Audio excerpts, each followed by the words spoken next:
Hello. Bonjour à tous. Donc, alors je suis Rémi Drouy, je travaille au CEA, au LETI. Et je vais vous présenter aujourd'hui SenseInact, donc, qui est une plateforme horizontale pour un IoT, un monde interopérable IoT. Alors c'est une autre plateforme d'intégration IoT que je vais vous présenter. Alors on est parti du constat qu'il y avait à peu près donc, un monde hétérogène de physique avec des quantités hétérogènes et qu'on avait donc des devices qui étaient assez hétérogènes et plutôt verticaux par rapport aux besoins. Et donc ce qui amène à des plateformes qui sont assez spécifiques par domaine, donc pour traiter ces devices et avec différents domaines d'application. Donc là on a du smart home, du smart city, du smart shopping, il y en a plein d'autres. Vous trouverez assez facilement. Et donc l'idée c'était d'avoir une plateforme qui soit horizontale, relativement générique, pour justement faire des interactions entre ces différents mondes et donc promouvoir des nouvelles applications dans lesquelles on puisse utiliser à la fois les devices d'un monde et ceux d'un autre. Alors pour faire ça, on va se confronter à un problème majeur qui est l'hétérogénéité des protocoles. Et donc, mis à part, donc cette liste n'est pas exhaustive, mis à part tous les protocoles qui existent, un autre problème, c'est que les protocoles fournissent la donnée avec un modèle de données qui est très différent. Donc ça, c'est depuis en bas. Et en haut, ce qu'on a tendance à voir à l'heure actuelle, c'est que on va tout mettre dans le cloud, on va centraliser la donnée, et on va faire le processing sur la donnée le plus haut possible. Donc en fait, notre idée, c'était, donc, mis à part gérer l'hétérogénéité des protocoles, alors on n'a pas vocation à développer tous les connecteurs qui existent pour tous les protocoles. Donc on a essayé de faciliter le boulot, on a essayé de proposer un outil de développement qui permet de faciliter la création de ces connecteurs. Pareil, derrière on va vouloir accéder à la donnée. Alors on va essayer de proposer un modèle de données qui soit homogène. Et on va essayer également de proposer une méthode d'accès qui soit homogène, mais qui soit indépendante du protocole. On a également pour objectif de ramener l'application le plus bas possible vers les devices, sans forcément les mettre sur les devices en particulier. Et donc, on a un outil qui aide à créer ces applications et accessoirement qui permet de créer ce qu'on appelle des capteurs un peu virtuels par fusion de données. Et donc, comme on est dans un environnement IoT, l'idée c'est que la plateforme soit event-based, basée sur les événements, pour créer ces applications. Et donc, la plateforme, comme elle a vocation à être une plateforme d'intégration, à être réutilisée un peu partout, l'idée c'était également d'avoir une facilité pour intégrer des fonctionnalités de tiers ou d'adapter leur fonctionnalité en fonction des besoins. Donc voici SenseInact, donc c'est un overview. Donc on le décompose principalement en trois. Donc il y a une gateway qui a pour objectif donc découvrir, connecter les devices, notifier, automatiser, sur lequel on peut mettre des applications.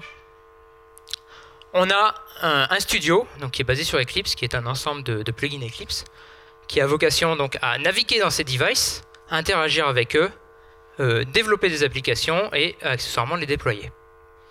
Et on a SenseInact Cloud, donc, qui est un projet qui n'est pas encore assez mature, mais qui a pour base de reprendre la gateway et de la mettre passer dans le cloud. Alors, en tout cas, avoir les mêmes bases communes et à rajouter du stockage de données et des processus un peu plus lourds pour faire du traitement de données un peu plus lourd. Alors, je vais surtout parler de la gateway et du studio parce que le cloud n'est pas assez mature à l'heure actuelle, et puisque j'ai que 20 minutes. Alors, la gateway, c'est basé sur OSGI, que certains connaissent. Et d'une manière générale, l'architecture ressemble à ça.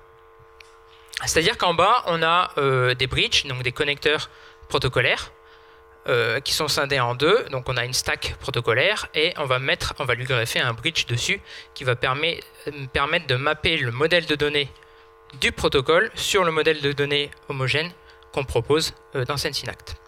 Au milieu, on a un cœur. Alors j'ai simplifié un peu la figure. On a un cœur et en haut, au nord, tout en haut, donc on a toutes les méthodes d'accès qui permettent, tous les protocoles d'accès qui permettent d'accéder aux données. Donc là, dans ce cas-là, alors tous les protocoles ne sont pas forcément représentés, ceux qu'on gère. C'était déjà assez lourd comme figure. Donc voilà. Ensuite, donc à droite là-bas, on a ce qu'on appelle l'Application Manager. J'y reviendrai plus tard, mais c'est ce qui nous permet donc de déployer des nouvelles applications de manière assez simple. Donc, d'une manière générale, on a plusieurs points d'extension. Donc, on peut rajouter des nouveaux bridges au nord, on peut rajouter des nouveaux bridges au sud. On peut ajouter de nouvelles applications parce qu'il y a un mécanisme à plugin dans l'Application Manager.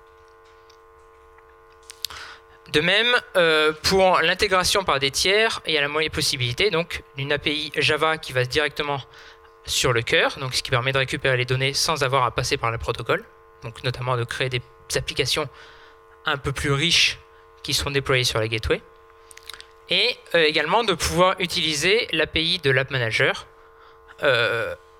d'un point de vue Java pour créer justement des applications qui sont gérées avec les mécanismes qui sont proposés par l'App Manager.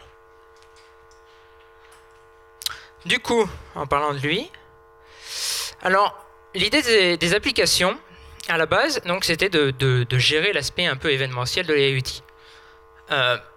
Donc on s'est basé sur l'axiome, sur l'hypothèse suivante qui est Event Connection Action, donc sur un événement, si la condition est satisfaite, alors on exécute l'action.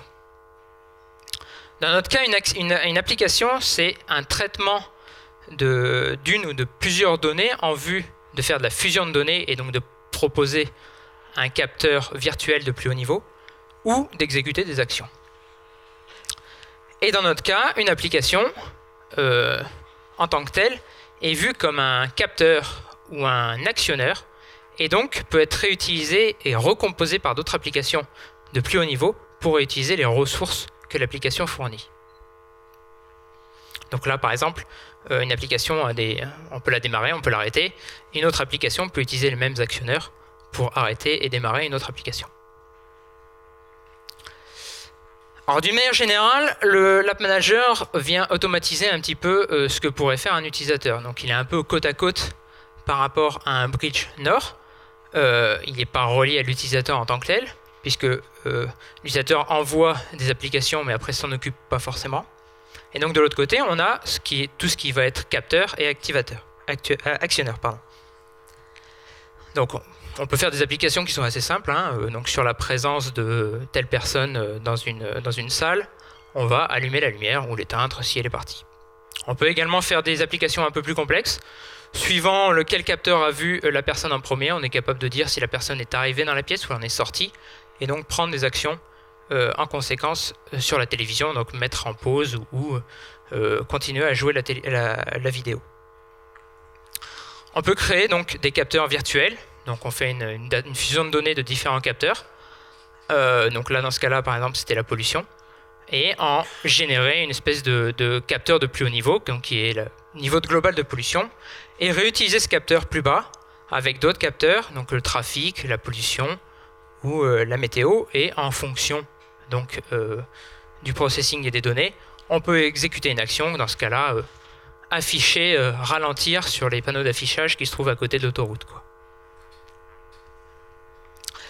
Alors pour ça, on a défini un nouveau langage, donc Domain Specific Language, qui permet de faciliter le développement des applications event-based.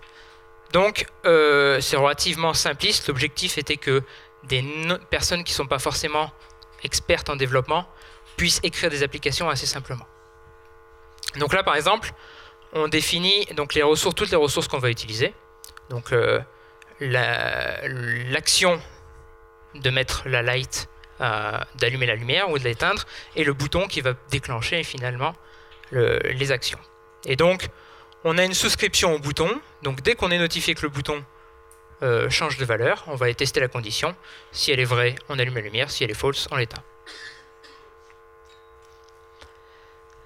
Et du coup, pour faciliter ce développement d'applications et de bridge, on a proposé un studio, donc qui est basé sur qui est un ensemble de plugins Eclipse et qui est pour objectif donc de lister les devices qui sont disponibles, auxquels on a accès, qui sont sur une gateway, ou sur plusieurs gateways, d'interagir avec ces devices, ces équipements, et également avoir le côté un peu développement, qui est la facilitation du développement des applications Sensinact, et le développement des connecteurs protocolaires pour parler avec des nouveaux devices.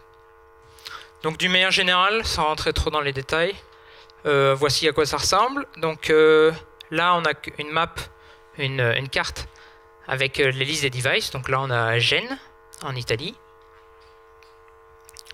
Sur la gauche, on a la liste des devices, donc avec des informations. Alors, on ne voit pas trop ici, mais donc on peut rentrer. Il y a une hiérarchie d'informations de données qui permet donc d'avoir des données de plus en plus précises plus on va dans la liste.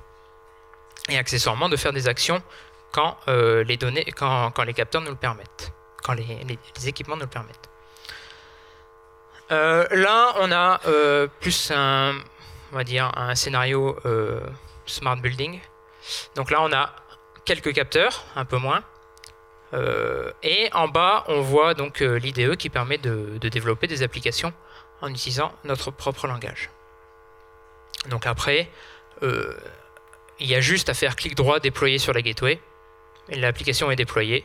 Et après, il y a des actionneurs qui permettent justement de démarrer ou d'arrêter une application. Alors, Sensinact a été surtout construit grâce à différents projets.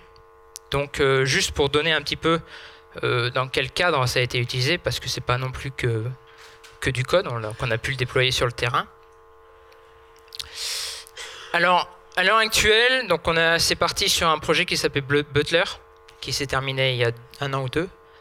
À l'heure actuelle, on est dans 4 projets différents, 4 projets européens différents, et 2 qui ont été acceptés et qui commenceront dans pas longtemps. On travaille avec donc la ville d'Aarhus au Danemark, de Gênes en Italie, de Londres, de 2 villes au Japon qui s'appellent Mitaka Fujisawa et Santander en Espagne.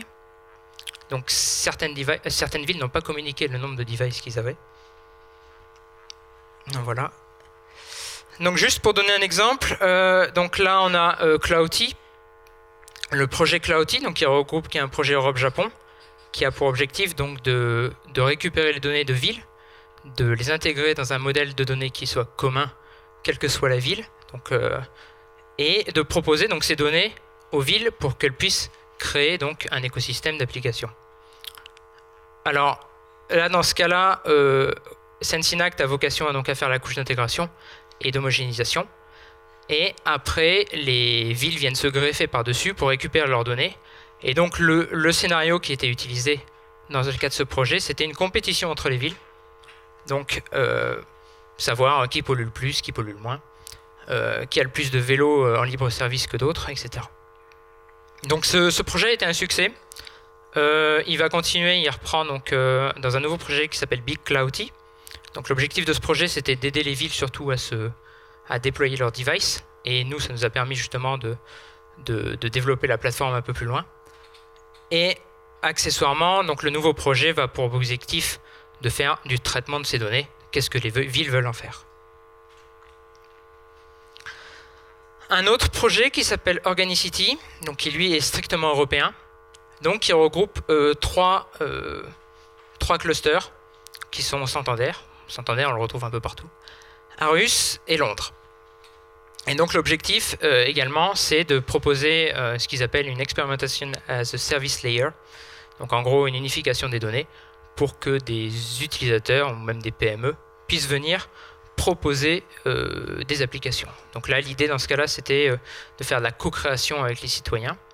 Et il y a un open call qui va pas tarder à s'ouvrir, je crois, dans lequel sont invités, on demande à des PME de venir avec des idées et de développer des applications autour de cet écosystème pour justement aider le citoyen dans sa vie de tous les jours. Et le dernier projet que je voulais présenter, donc c'est le projet Festival, donc pour vous dire qu'on n'est pas forcément que Smart Cities.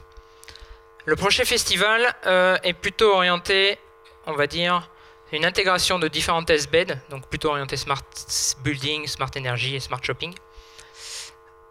Donc qui regroupe encore Santander, Lyon et Osaka. et différents testbeds, donc 2 qui sont au Japon et 2 qui sont en Europe, dont un qui se trouve au CEA sur la presqu'île là-bas qui s'appelle la PTL, qui est une réplique un petit peu petite d'une Smart Cities. Et donc qui a pour objectif également, un peu comme d'Organicity, sauf que c'est à l'échelle du Smart Building, de fédérer en fait un ensemble de testbeds, d'avoir une couche d'homogénéisation, et donc de proposer à des entreprises de venir créer des applications au-dessus. Avec donc des vrais utilisateurs pour les expérimentations. Donc, ce qui est très bien pour le retour d'expérience sur notre plateforme en particulier. Voilà, pour conclure, donc d'un point de vue technique, la passerelle, donc la gateway, l'objectif c'est de la pousser en open source d'ici 1 à 2 mois. Le problème majeur, oui. C'est pas décidé, c'est pas moi qui décide. je poserai la question. Le problème principal pour le moment c'est la documentation, donc il faut qu'on la termine. À plus long terme, l'idée c'est d'avoir pas forcément une gateway qui régisse le monde, mais d'en avoir plein qui soient interconnectés entre elles. Donc d'avoir une distribution de ces gateways avec une distribution de ces applications qui vont avec. Et ce qui nous semble important également, ce qui n'a pas forcément encore été trop vu dans la plupart des middleware, c'est l'aspect de la consistance des applications, parce qu'on va vite se retrouver avec un problème qui sont les conflits entre les différentes actions qui sont à prendre.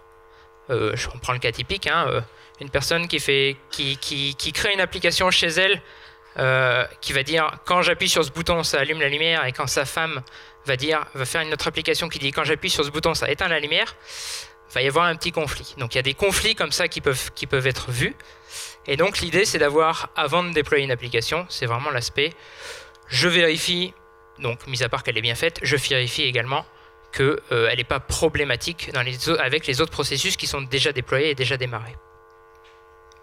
Pour l'aspect un peu plus développement, donc le studio, l'idée dans un premier temps c'est d'améliorer la version web qui existe, qui était un peu laissée en retrait par rapport à la version Eclipse, et surtout d'intégrer un environnement de développement graphique pour justement que d'autres personnes soient capables, donc, qui n'ont pas forcément envie de coder, soient capables de faire des applications même assez simplissimes. Donc dans le cas par exemple des citoyens qu'on a pu voir précédemment, l'idée d'avoir des boîtes et des flèches qui sont interconnectées entre elles nous semble une bonne idée, à tester après sur le terrain bien sûr.